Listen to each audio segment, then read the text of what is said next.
What is going on YouTube? This is Acid Root. So I'm going to review the fifth album by singer Rihanna. Basically this product is called Loud and it came out in the fall of 2010. So Rihanna was on a string of hit albums around this particular time as far as that particular kind of went with it. Just some good stuff. Basically she dropped a series of hit albums between 2005 and 2007 along with like a revamped album from 2008 which was to her 2007 Good Girl Gone Bad Reloaded, some of those type fairs within that pitch. I reviewed a series of these. This is the next one up. So basically the only albums I haven't reviewed after this one would just be 2012's Unapologetic and then her 2011 album which is called Talk That Talk. But other than that, and then this 2016 album Anti, reviewed these Rihanna projects including like a secret Rihanna mixtape that was actually official, but it just is very tough to track down pictures like that. That's in the Rihanna playlist, so it's just a good concept there. Eventually when I get done with some of these type albums, I am going to review some Rihanna mixtapes with some extra bonus type fare. I mean, if it has new stuff at least, or if there's something like some unreleased songs, I'll probably definitely get to those once I'm completed with Rihanna's catalog. But this was complete like white hot Rihanna as far as this pitch can happen. This is definitely a pretty blitzing type album, all but on the cusp of getting a classic here. It's a briefer project, but I like the overall appeal behind it. Has 3 number ones on here and 7 singles, so it's a pretty big deal. This was an astronomical deal back in 2010 and 2011. Rihanna had some pretty big early 2010s, real defining R&B and pop artists amongst that particular time throughout the 2010s as far as this pitch can happen. I think if she had probably had one more album, it would have been completely capital, but for the most part, she was one of the leading figures in like the first half of the 2010s as far as this pitch can happen. Is every year you would get at least a couple number ones from Rihanna as far as this pitch can happen. This is the era where she was just completely on a mean streak here, and this was nailing these one after the other as far as this pitch can happen. Just between not just good looks with Eminem with Love the Way You Lie, but some of these pitches in general that her solo stuff was good, and she was getting hooks from other rappers and folks like that. Good type fare. So this really nailed a lot of things. Just some great pitches, going to get that. This is a dance pop type project. Has a little bit of taste of earlier Rihanna from like the 2000s, like California King Bed is one of those type ones that's like vintage Rihanna from like the A Girl Like Me from 2006 and Good Girl Gone Bad Days, and then there's like some ones that are from like the Music of the Sundays, which I think is actually like man down, some of those type pitches I would have to say. It was just within the fair, so you get some good concepts just within that tone. But yeah, this got to the 7th single, 3 number ones like I was saying, so it's pretty astronomical deal. This album almost won Album of the Year at the Grammys as far as that particular kind of went. Just a number of hits off here, so it just did a lot. It's just, that's the thing. I mean, this album, as much as you kind of look after, is not as commonly seemingly talked about. This is kind of one I think Rihanna has enough acclaim as far as those pitch kind of happens. Definitely Accent Comes will get some of that, but it's kind of within the tone. When you realize that all the big deal of this particular product was, it seems like it should have more signature kind of notations about it, considering the stuff that it did way back in 2010 as far as that particular kind of happens. I feel like this is about as important as Eminem's Recovery and some of those type ones, Drake's Thank Me Later, like Nicki Minaj's Pink Friday, Kanye West's My Beautiful Dark Twisted Fantasy, some of those type projects that were notable out of the early 2010s, J. Cole's Cole World, The Cylon Story, albums like that. Should be around the same impact as Kendrick's Good Kid, Mad City, I'd have to say. But we'll go ahead and start talking about some of these singles here. So the first single is actually probably one of my more favorite off this product. This is a career highlight in my opinion for Rihanna. It's the song Only Girl in the World. It's like a groovy and snappy dance club heat to kind of get here. Just easy kind of feel the night breeze type song kind of getting some very intoxicating fun. Yeah, this is a song that hit number 1 along with songs What's My Name and S and M as far as those pitches kind of happen. This has a very distinct kind of this watery and this overall this breezy type beat as far as those pitches can happen. This should easily get some folks dancing, shaking your ass and clubs as far as that particular one has with it, just in good type fares. Just as I say, within that tone, just real catchy affable type tone, just real vanilla type one, just standard, just good. Yeah, this has good particular pacing. Just overall, the vibe of it's pretty electric, I'd have to say. So it's a good type of feel. What's My Name with Drake is the second single. Now, this is like a super kind of dance club banter to kind of get here, and just initial dap. I'd have to say, is like some fizzy kind of standard night enjoy to kind of have within that pace, and this is just like some balanced starts to kind of get here. So I just look at it. It's just the concept of this, like the initial type moments, it probably being like 7:30 p.m. Just the figuring out what's going to happen, dancing to those first couple of songs songs, getting towards some of that fare, maybe ordering a drink, figuring out who's there, some of that type fare. It's one of those simple type ones. Almost kind of does feel like an early 2010s Young Money song just within the pitch. That same sort of relative vanilla pop fluff just within the pitch, but this is a basic type one that has a little bit of EDM flavor. And the pitch behind it was EDM kind of was popular in 2010, but that wasn't really as much of its breakout year. It was just kind of an early head start on that particular stuff. Rihanna and folks like that started getting into it more that year, but it was really 2011, some of those type fairs where that really took full blown. I kind of feel like this was just like the primers and the early birds as far as those pitches can happen. But this is another number one here. It's a good combo with Drake and Rihanna. They need to do more songs, but they've had bickering in the past as far as those pitches can happen. It's a good combo here. Raining Men is the third single. This has Nicki Minaj on there. It's like a glitzy kind of dance turn up, I'd have to say. This goes ham real well. This is a mild EDM and like a primer for like Nicki Minaj and like her Starships days and Bava Boom, some of those type ones, I'd have to say. Good Starships flavor it has, suppose, and good club hit to kind of get here. So this feels more of like a rap album cut, but I look after the tone. I mean, it does have I do feel like the relative mild EDM flavor about it is this one, but it just is basically meant to be like a dance shriek of a song as far as this pitch can happen. It's a real crazy type one where your hair's swinging all over the place, pitches like that for the ladies, as far as that would particularly going to happen there. Just a good, nice one to get hammered to some of that type fare. Probably the craziest song on this particular album in terms of the fare. I mean, I feel like there are the number ones on this particular album are pretty signature and catchy, but I feel like in terms of like the gnarled type energy, this is probably one of the ones that has it the most. S&M is the fourth single, and this is another number one here. It's like a signature kind of early 2010s number one to kind of get this pretty large and just a good vessel out of the 2010s decade. Very distinct song kind of have within that tone. I don't remember hearing it as much back in the day, but I think it has enough distinction to be able to say that this is kind of one, kind of similar. Like nowadays when you hear Rihanna, it's going to be a song like Love the Way You Lie or something like that, or one of those type ones like Diamonds or some of those type pitches that are just songs that just have a little bit affable. But yeah, in a lot of senses, the song that gets more airplay than a lot of these number ones that hit pretty heavily and were big deals back around the time is actually songs like Umbrella, I'd have to say. But this one flattens that particular song, definitely has some good appeal here. It's like a dance club rager, I'd have to say. It has pretty good type tone for it. Just a vanilla outing ambience to kind of have. Very comfy and hot overall song kind of gets. So it's just within the tone. Once again, this is another early bird and primer for like the EDM type style that was going to take over in 2011 with folks like LMFAO, Nicki Minaj's Super Bass and Starship, some of those type songs, David Guetta, and like Flo Rida and some of those type folks in particular, as far as those pitches kind of happen with it. Just good type fare, kind of get that, just real nice one. Probably one of the more vanilla songs out of 2010, I'd have to say, in terms of like the signature of it. It's just kind of a stock song that should take you back to 2010, just within that appeal. Just would look after it. Should take you back to 2010 as far as that particular kind of appeal happens. Just a good blitzer to kind of get within that tone. This really is like just something that kind of was like the headway for paving the way for the styles. It's kind of like a trailblazer, like the typical kind of styles that just were going to flatten things a lot further and just set off like a subgenre a lot further within those pitches. It's kind of a concept of just an early bird.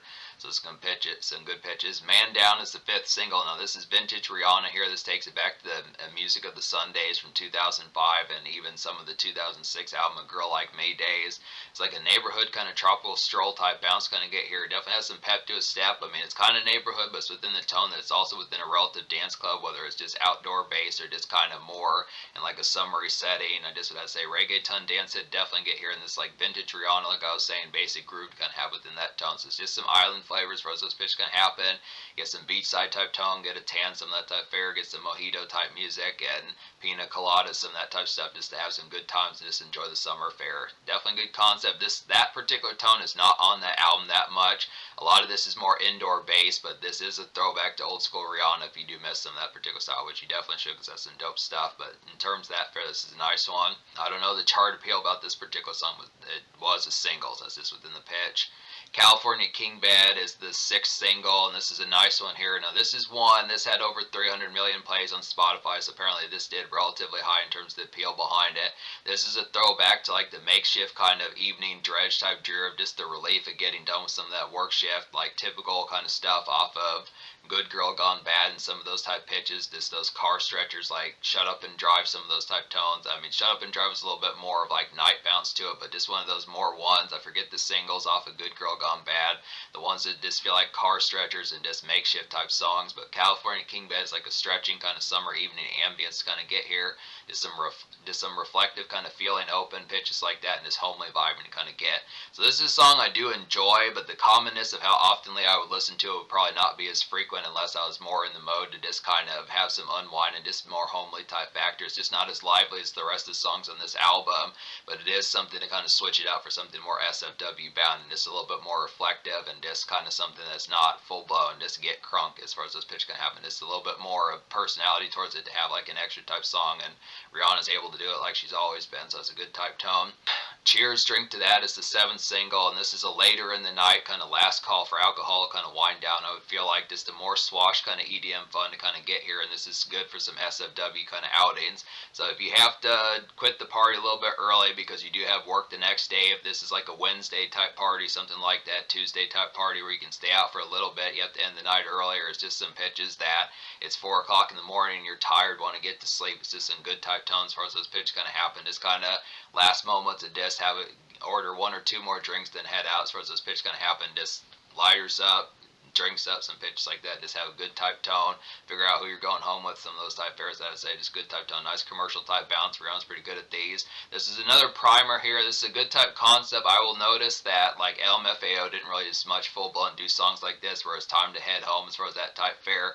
I mean, this is kind of one that's just after like the pitch of the night kind of happens. I want to say that there's some folks, I don't know if David Guetta did some of these type ones, but it's just a good pitch to kind of have multitudes of. Some of them are early in the night, like What's My Name. Some of them are later in the night, like Cheers, Drink to That, so it's a good type tone. But yeah, that takes care of the singles. So with that particularly being said, this album has 11 songs on it, and out of those 11 songs I wound up recommending 9. The only songs I don't recommend on here would just be Love the Way You. The only 2 songs I don't recommend on here would just be Love the Way You Lie Part 2 featuring Eminem, and then basically Fading. So the concept behind those songs, Fading is just kind of a personal type song, similar to California King Bed, but just a worse variation. That one's not as makeshift, just kind of a tone, it is something a little bit more in between that didn't have as much composition.